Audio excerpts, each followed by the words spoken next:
nefesim kesildi, sesim derdimdi, kimsege aytolmadım. Aytolmadım, aytolmadım.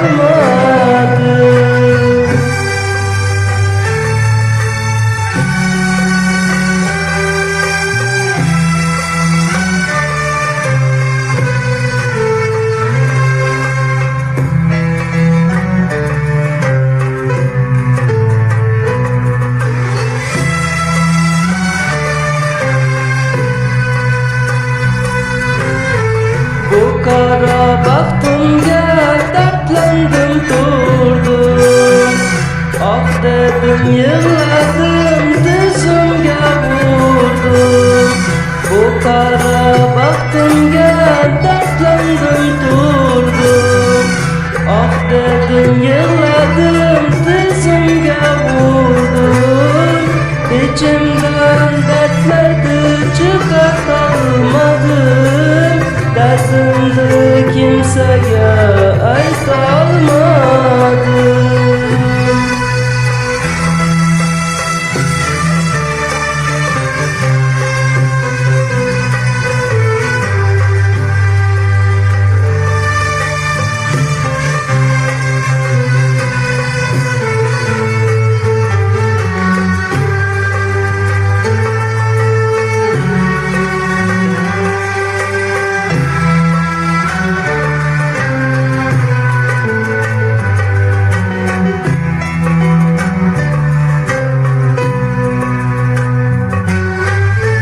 Her günüm çaresiz dünyaya yine hayran kaldım yine men bu dünyaya.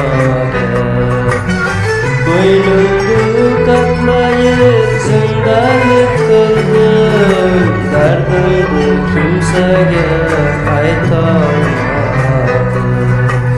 Aytolmadım, aytolmadım.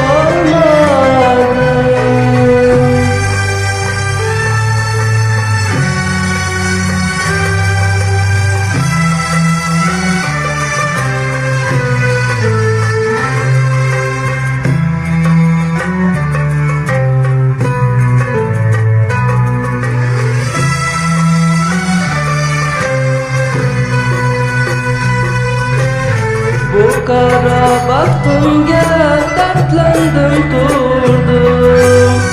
Ah dedim yig'ladim, dizimga vurdum.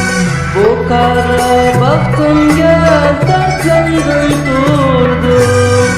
Ah dedim yig'ladim, dizimga vurdum. İçimden dertlerdi çıkartamadım.